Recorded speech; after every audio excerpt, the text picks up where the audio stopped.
Hi, everybody. I'm Simon Holden, and this is a brand new series where we're going to get to know the Bet Rivers Network team, the people that you're seeing on these videos. Going to find out a little bit more about them, some things that may surprise, some things that may shock, and some things that will be very, very revealing about what makes them the handicapper they are. Because this is Ask the Handicapper with me, Simon Holden. And what better man on our first show than the man you know very, very well, the man behind the mic himself.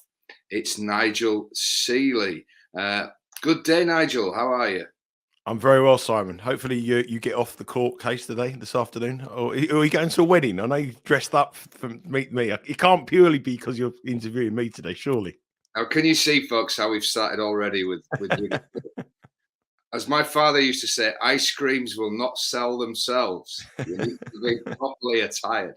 So, yes, I am not in any legal bother any more than usual. But yes, I am at Newmarket in the home of world horse racing. But what better place to be talking sport and handicapping with Nigel Seeley? So, as we often do in these type of events, Nigel, I want a little flashpoint moment from your teen years or whatever, where you thought, not only is sport something that I'm fascinated by, but maybe it's something that I could make my living and plot my life's course through. What was there a little flashpoint moment in those? I know we're going back a long time, but in those silly teenage years that really fired you up for the life. Well, I can't really remember that far back, so I struggle to remember what happened yesterday at my age. But I think with me, I mean, I've always been a huge sports fan, massively a football fan, soccer fan. Absolutely love soccer.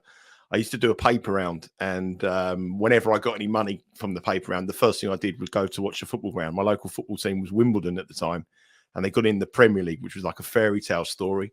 And I used to go the first season they were in. I went to Aston Villa at home, which was their first home game. We went to Liverpool at home. It was just glorious days. And I was about 14, 15.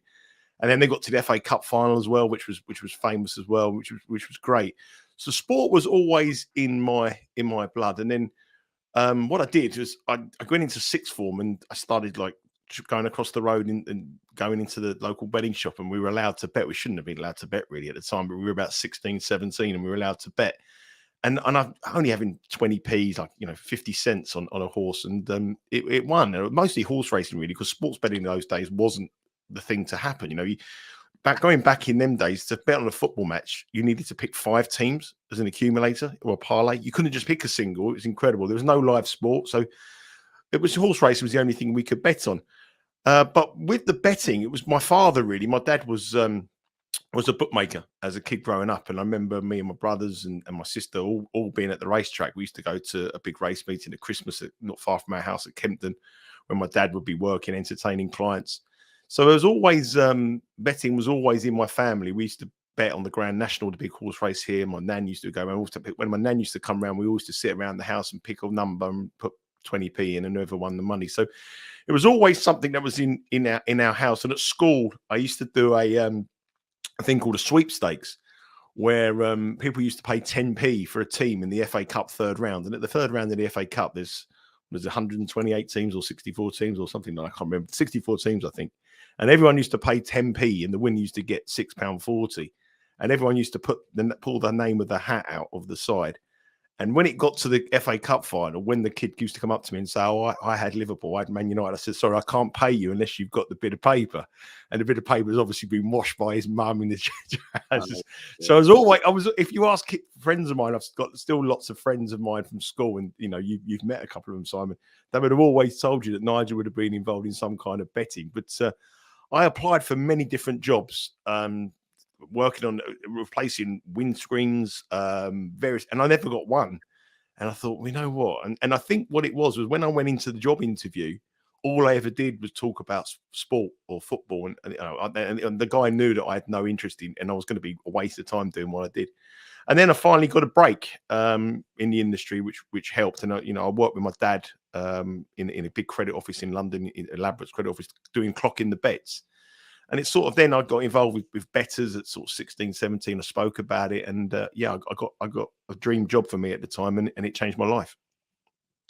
Yeah, I show me the man at 8, isn't it? Show me the boy at 8, I'll show you the man. But every school, certainly that I knew, always has a class school comedian and a school bookmaker. So You were you might. both. I was neither, yeah. Yeah. You were clearly like marked out then with the old sweepstakes and things. And of course, you make an excellent point that betting as we know it now in the landscape in the world now was a very different animal then. You couldn't see much sport, live sport on TV. Mm. And the betting shop was a very different animal to the modern bookmaker. But your interest was certainly fired there. So we've now got you your like dream job. You're working with certainly one of my heroes, Derek McGovern, if we come forward to that, and at a really exciting time in really, I think, the birth in the UK of sports betting as we know it now, the early stages of that. And that must have been, to be on something that's really taking off at the start, must have been a fantastic experience. I think at the time, what happened was in 1990, I was 17, and my dad knew someone at the Racing Post, which was the national only betting newspaper at the time. There's a Sporting Life. There's 2 betting newspapers in this country, and my dad knew someone at the Racing Post, and I went for a job interview, and they were setting up a sports betting division, football. Back in the day, others, which is they have horse racing, greyhound racing, and then others. Others used to be 1% of the turnover. So 90% would be horse racing, 9% would be greyhounds, and 1% was others. So that was all sports, golf, tennis, everything, just 1% of the market.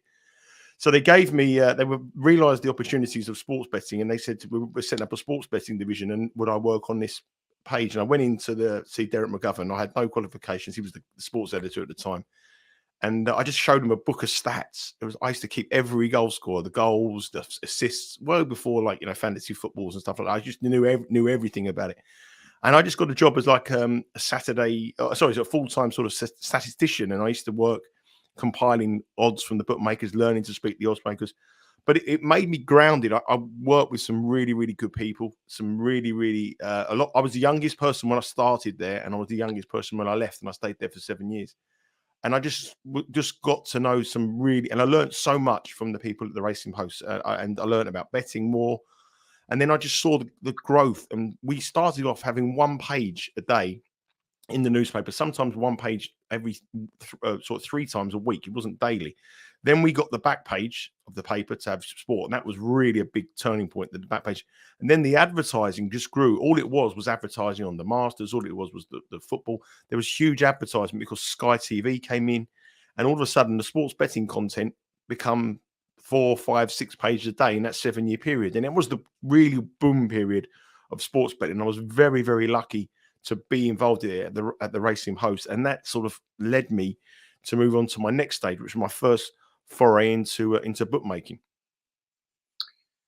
Yeah, just come to that. But I think you made a point there about the industry and the time you were in it, in the growth of Sky Television, what we call like a cable network, a 24-hour sports channel, was so influential in the rise, because people for the first time ever could sit at home and watch 6 hours of cricket, or could see much more live football, and suddenly there was a whole new range of possibilities, obviously, to wager on them. But so we've dealt with your time there. The first live event on Sky, I think it was 1988 or 1989. It was Frank Bruno fought Mike Tyson, and it was in February 88, 89, and there was nobody who had Sky TV, but Ladbrokes, where my dad worked, they had Sky TV. So he took us as a kids, me and my brother, straight up to Ladbrokes, and we sat in the managing director's office. He had Sky TV, and there was about 30 people in there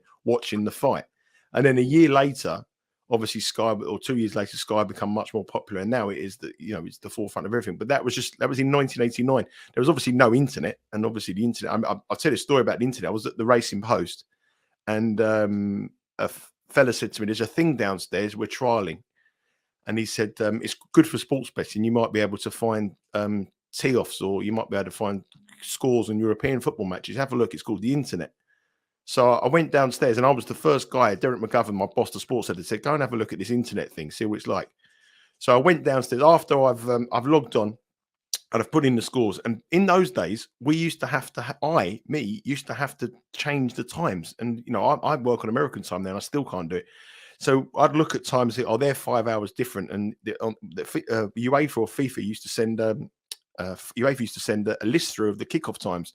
And it would be me that working out, oh, they're 5 hours different, 6 hours difference. And the bookmakers used those times that we put in the Racing Post. And sometimes I never realized that the clock would change and things like that. Well, I went down to this thing called the internet, and suddenly a game that we thought was kicking off at 4:30 was 3-0 up. And I run back upstairs and said to the guys, this game's 3-0. They went, no, it kicks off at 4:30. I said, no, it's 3-0. It's actually on this thing called the internet. And it was like a crystal ball. We could see all the scores. But what we did at the time, we shouldn't have really done it, but what we did is we used to go down the betting shop near where we worked, and we would have like a 5-fold, but we only I'd have it for £2. I didn't have any money, so I'd do £2 5-fold. 4 of them we knew the results, and the other one we didn't know the result. And usually we'd lose. We couldn't get the 5th one. We get 4, but then I think some word got out about this internet, and someone in the as you do, greed takes over.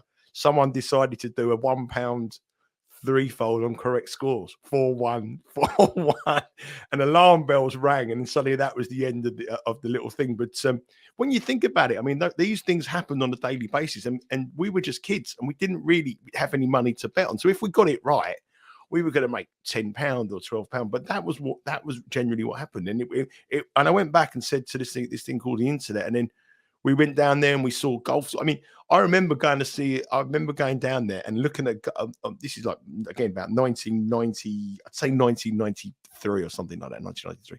I'm going down checking, and the PGA Tour has started. And just me being raw, I've seen a guy's 2 under through 2 holes, and he's leading. And I've rung up bookmakers, so they think it starts in 40 minutes or an hour. I go, what price is this guy? Oh, he's 100 to 1. I'll have £2 each way, thinking I'm on a really, really good bet. By the end of the round, he's 3 over. But yeah. I had all the ideas how to make money, but nothing ever landed. That was pretty much my experience. But looking back now, I mean, it's inconceivable to think that these kind of things had happened, but it really did in the early 90s. Yeah. We say the phrase "other world," don't we? So we've dealt with that time at the Racing Post. You just said then you made your first foray into the bookmaking world. So you swapped sides, and was that something that was kind of like a burning desire? I know your father obviously worked, or was it just one of those things that happened? A job was offered, or whatever. But what was that mindset switch like for you? It was something I never really wanted to do. My dad always said to me, "Don't do it. Don't get involved in bookmaking." And I think the bookmaking industry is a great industry. I think there's some fantastic people, but it's a really, really there's a lot of people who'll outdo you to climb above the ladder, and that's what I found over the years. And I don't like that. I'm much better working on my own. I don't like the idea of in office politics and things like that. And there was a lot of that in the betting industry. But I got offered a job to go to work in Gibraltar for Victor Chandler as a soccer compiler to build up a Far East offering. And then we didn't even have an office. There was three guys out there before who had the office. They were trading at the back of the casino in Gibraltar because they had the license, and they had to build it. And for me, it was 25 years of it, or 24, I think it was. And it was just moving from home. I'd never been home. I've never left home, and setting up and going into a new country. I was very nervous about that. I was nervous as I went into an industry that I didn't really know. And they brought me in really for my contacts. I was brought in to, find out a little bit more team news, to find out, because I worked in the newspaper for 7 years at the time. I wasn't a very good odds compiler. I was very raw. But the one thing I did do was I knew a lot of people, and I still know a lot of people now. So I was brought in to really use my knowledge, and it was a very short-lived time out there. I was only out there for 10 months. The idea was to stay for the World Cup, but I never. I got a little bit homesick. I found it a little bit. There was a lot of things going on there. There was a lot of big gamblers from Asia, And at the time, probably at the time, I regret doing it because I think I was too young. I think I was too raw. I would have loved to have had that opportunity when I was older, when my kids were young. I think I would have grasped it very differently. I looked at it very differently. But at the time, I think I was probably too young. I think that I wish I stayed another few years at the Racing Post because I was happy there. It was like I was part of the furniture. They were all my friends, and it was something I enjoyed it because I learned a bit, but I probably regret it. I think I would have liked to have stayed more at the Racing Post and stayed with them because I love the guys there. I mean, in all my work and all the time I've had in any job I've ever done, I've never worked with a better team than the guys there. I mean, and all of them are legends. I mean, Derek McGovern is a legend in the Daily Mirror, and I would consider probably the biggest influence of my life. A guy called Tony Calvin, who's obviously was Betfair's PR man, who's now very prominent on Twitter, and he's a tipster horse racing, another huge character, another very big part of my life. And Paul Keeley, who was like just Paul, was another legend at the Racing Post, who's become very good friends of mine. And that team was just incredible, the fun we had. And I think going from that sort of, it's like a football player taking a big move too young in his career. That's how I sort of looked at it. I think I wish I would have stayed there. Actually, I wish I would have liked to have stayed there for at least another 2 or 3 years before. I think I needed to learn the game a little bit better, learn the betting game, and also learn a little bit about and grow up a little bit. I think I was very young and very raw. I mean, the people you've mentioned there really are giants. But of course, we'll bring you a bit further to the present day. All those life experiences, I think you learn a lot more from the things that go wrong in betting and the things that go wrong in life than you do when it's all plain sailing. And I want to talk to you about your sort of attitudes to the job and where you are now, and the changes you've seen in the industry. And it really is an industry where you have to adapt or die, isn't it? Because things that worked 5 years ago don't necessarily work now. Markets catch up, don't they? You're always going to be on the move. And what have you seen as the biggest changes, certainly in the last, say, 5 years, and that's brought you to the role you're doing now? Well, I mean, the first thing about character building and the thing you mentioned there, I mean, you've got to go skint at least twice, I think, to realise how the value of money is. And I've gone skint twice. As a young gambler, I was terrible. I was useless. I was always chasing it, and that's to do with your personal life. If you're a young man and you've got 2 kids, and you're struggling to pay the bills, there's the temptation to gamble too much, which definitely I did. And I worked in an office where there was a lot of big gamblers, a lot of shrewd gamblers. I went on to work for a spread betting company in the city, and there's a lot of shrewd gamblers.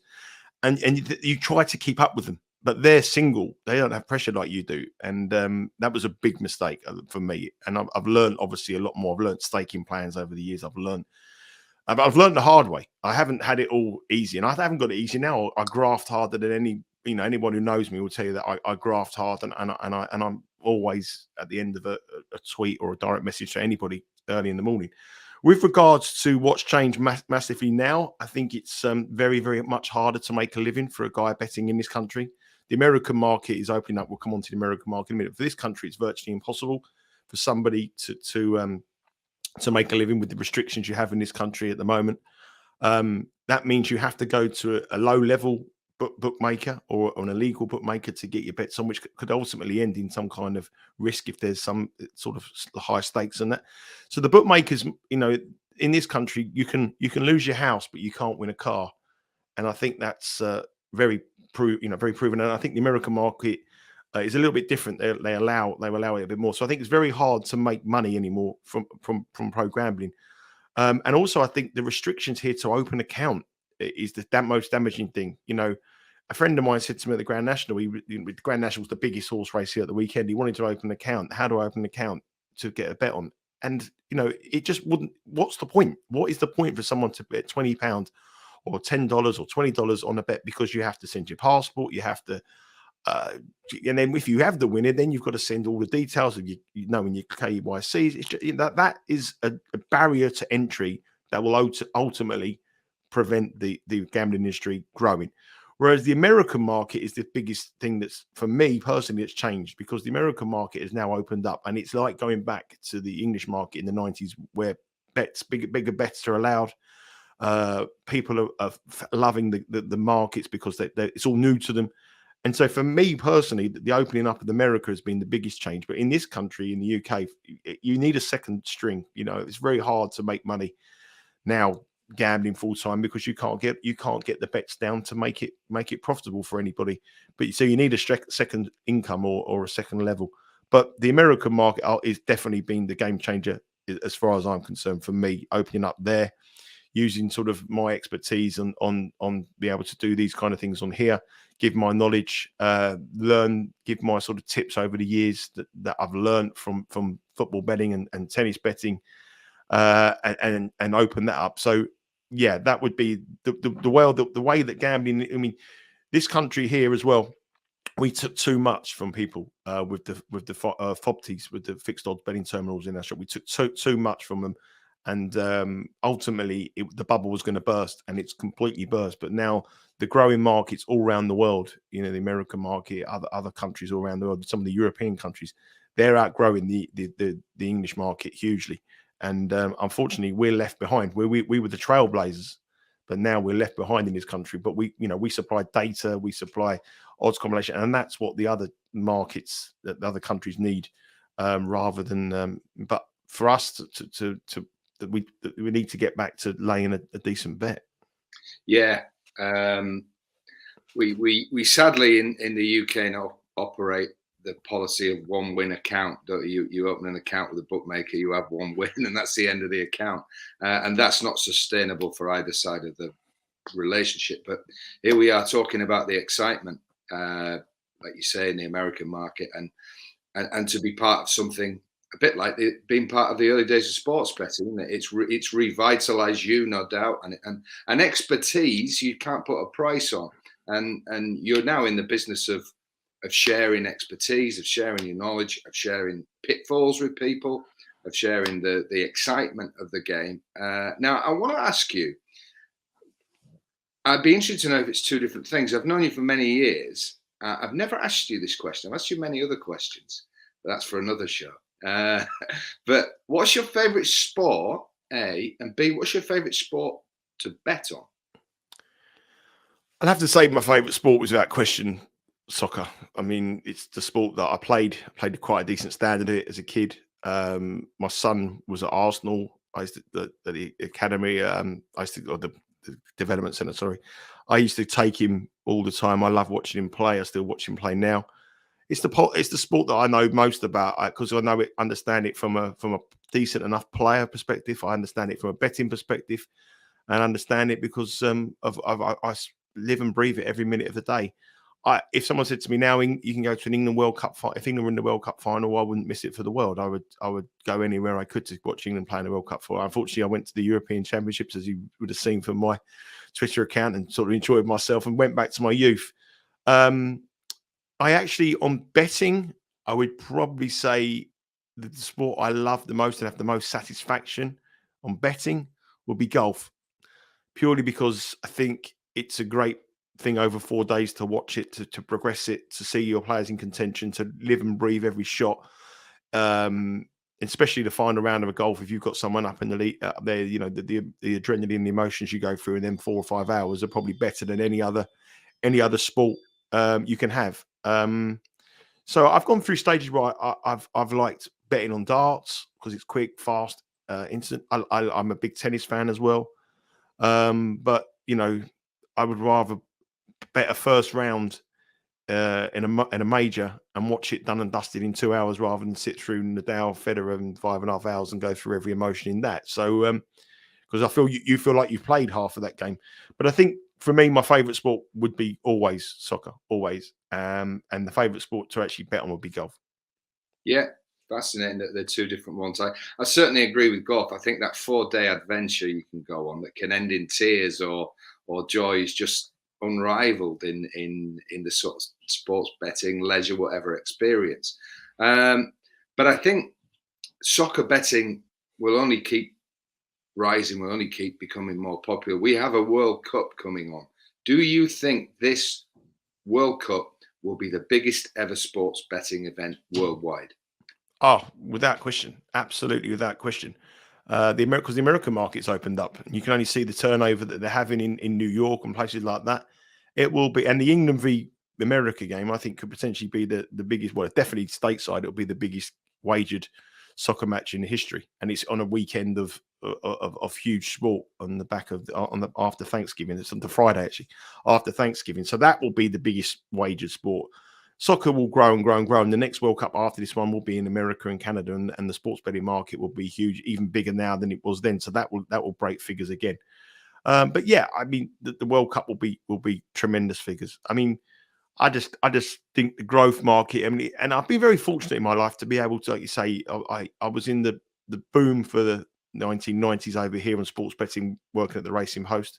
I was working the first time on the offshore in Gibraltar when there was only Ladbrokes and Victor China out there. I was there then.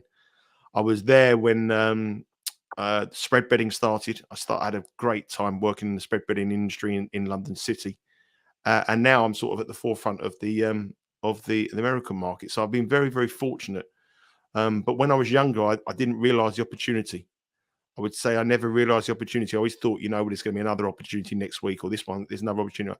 I realise the opportunity now. I'm much more wiser. I'm much more driven because I'm older, and I know you don't get many opportunities like that. So what the American market has given me a fantastic VEASAN has given me a brilliant opportunity to showcase what I do, which has allowed me to open up Premier Sports Plays, which we've done reasonably successfully over the years. I mean, we've never had a losing season on touch wood on soccer. We've never had a real bad season on any other sport, and that's allowed me now to sort of come on here and sort of be a ambassador for Bet Rivers, which is brilliant. And I think that the more knowledge you get, the more information you get, and the more I'm going to probably, I don't know if it's a future question, but my dad said to me, I've used it many times before. He said to me, Nigel, be a judge of judges. And I think that's probably the best advice I've ever had, not only in betting, but in life. Be a judge of judges. So many people you walk into in life tell you they're good and they're brilliant. And it's just spotting the good judges. And I think what we've done on Premier Sports Plays is I sort of have good people around me. I remember a very, very big gambler. And I remember Harry Finley saying this as well, one of the legendary gamblers here. He would never, if someone wanted to bet or he had the opinion, he would always have someone of that sport to go to. So he'd call his golf man, or he'd call his tennis man, or he'd call his American football man. And this guy would turn around and say, that's good, Harry, take that, all that. And he trusted them implicitly with what they said. And I think that is huge, to have really good people around you. And I think that's what we're trying to build here on the Bet Rivers Network. We're trying to build a team of really good handicappers, really good. So they're your go-to guy. If you want to go to Spanish soccer, there's a Spanish soccer guy there. If you want to go to golf, there's a good golf guy there. If you want to go to tennis, there's a great tennis guy there. And I think that is great, to have knowledge and people around you. You can have your opinion, you can have your but sometimes gambling. I mean, I remember one day I looked at back when I was gambling too much. I think we bet on about 12 different sports on that particular day. And what did I know about 8 of them? But if I had someone to go to, and I would have, but it was on the telly, I thought, I have a bet, I did this, I did that. And the ones I did know about, I probably won. And the wagers that I didn't know anything about, I probably lost. So having good people around you and having really good information and having your go-to man on those sports is a great mantra in betting and also in life. Just have good people around you. And for someone like me, I've now come to the stage in my life where I have really good people around me. I have a fantastic partner. I have a fantastic group of friends. I have great people I work with. I have a great business partner, and everything is falling into place. But it took 30 years for that to fall into place, because it wasn't good, and probably was because I had bad people around me and listened to bad advice and bad things. And I think that's a really, really, really important thing to have. Be a judge of judges. Get that group of people around you. Yeah. And of course, it doesn't have to be your name on the tin in gambling. And sometimes your opinion isn't the right opinion. And learning that is one of the biggest successes you can give yourself, because, there's no grey areas, is there? There's no grey area in business or in anyone who watches this who gambles. Well, I look at some of these young kids coming through gambling now. I mean, they're all analytical based. They wouldn't know any of the players. They just know stats, they know numbers. They wouldn't know odds really. There's no percentage. They wouldn't know that, I don't know, -$2 is a 66% chance. They would look at just numbers and number crunching. And I think I would learn from them. I'd learn something that they use. I think this is the only industry I know that you will learn something new every day. I mean, I speak to so many different people on this network, and there'll be some little thing in these interviews that just takes something out of me. I think, he's absolutely right on that. And I look at it in a different way. And that's the nature of it. So you could never be, however much you think you are an expert on something in this game, there's always someone better than you, always. And it's just trying to find a little bit of snippets that you can put together to form the puzzle. And if you can do that, then you'll be very successful. And you've got to just keep your ego down, which is a very hard thing. I mean, I could have the biggest ego sometimes, and I could get carried away about things, and you do. But you just got to rein it in. And you sometimes, when you speak to people, I'm the greatest, I'm the best, I'm the greatest, I'm the greatest. Suddenly, you don't hear from them for 6 months. And I think being humble and just being able to ride the waves. I mean, on Premier Sports Plays, we go on Twitter. We have a great one. Everyone's telling me you're the GOAT, you're the greatest, you're the best, you're the blah blah blah. And yeah, thank you, like, thank you.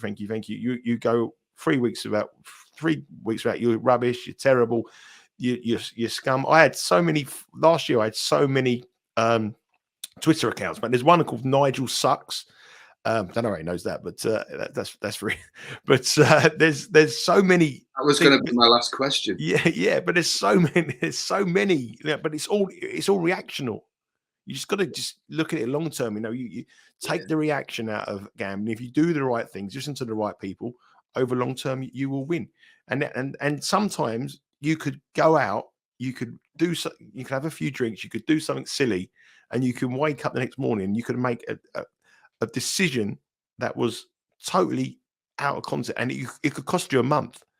So you just got to keep level, always thinking, always, never sort of divert from the.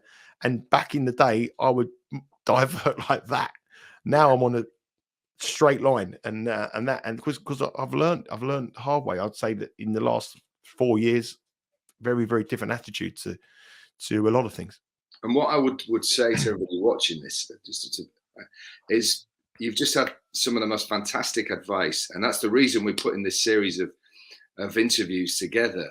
But I've given myself this advice in the past. We all look back on our younger gambling self, and our younger self is, don't just listen to this advice about keeping level, keeping above the moment, and keeping to your strategies and your performances. Actually go out and do it with your own betting and your own journey, and learn from mistakes of others, because it's a long road to get to where you are now. But you have really shown, Nigel, that you're at the very, very top of just one thing, Simon. A lot of people message me and say to me, like, what will I win, or what will I lose? Well, everything depends on your stake, and everything depends on what you can afford to win or lose. And that's the first thing you got to remember.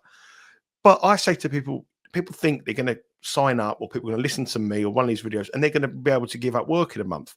That's not going to happen. If you're lucky, at the end of the year, you may be able to treat the family to a holiday. That's a good year. That you've got to manage your expectations. But at the end of the day, if you're having fun along the way and you can treat the family to a holiday, that's tremendous. That's brilliant. But I think some people think expectancy is so high. Oh, this guy's going to go 10-0. This guy's going to go 11-0. You can hit a streak of 11-0, but you can also hit a streak of 0-6. But people will tell you you're brilliant at 11-0. People will tell you you're rubbish at 0-6. But realistically, is you're 11-6 and you're making profit. That's really how it is. It's just that long haul game, and that is what gambling is. It's not. You're not good. I used to, when I was young, I'd win £500 a day, and I think, if I can make £500 a day for the rest of the year, I could buy a house. I'd have £180,000. But the next day, I would lose £200, and I go, if I can make £150 a day, the next day I would lose £200, but I'm £100 up. But the problem is with gambling, and the problem is a lot of gamblers, we're generous. We're very generous by nature. The day we've won the £500, we go home to the wife and missus. Here you go, darling. I won £500.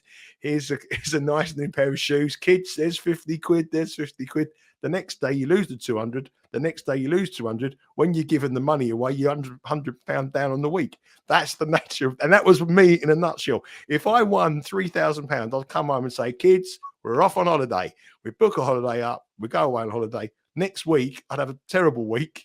And the wife would say, well, where's all the money gone? You've lost your money. I said, well, I've lost a bit. I've bet something because we're generous. That's what happens. It's not just about making winning bets. It's about making winning strategic decisions about how you then move forward. And like you're saying, that in the middle of a winning run, there's always a loser with your name on it round the corner. But when you're in the depths of despair, there's always a winning run round the corner. I haven't even asked you about the hat that's behind you yet, Nigel. And that should maybe wait for another day. Well, this one here is where I was begging back in the day, trying to get some money. And this one is when I won a bit of money. Two stories of my life in those hats. Exactly. Two hats, but one man. Yeah. Well, you've certainly really informed us there. And there's been some great nuggets of advice. And people do rewatch these and take them all down. Admit to yourself the things where you go, yeah, that's how I do. And also give yourself a big pat on the back for making better choices in gambling. So we're going to find out more about another of the team. But today has been a fantastic start with the man himself, Nigel Seeley. So thank you, Nigel. It's been very informative. Thanks, Simon. Take care, mate. Have a good day. Yeah, thank you. Thanks, everyone. And I'll see you very soon.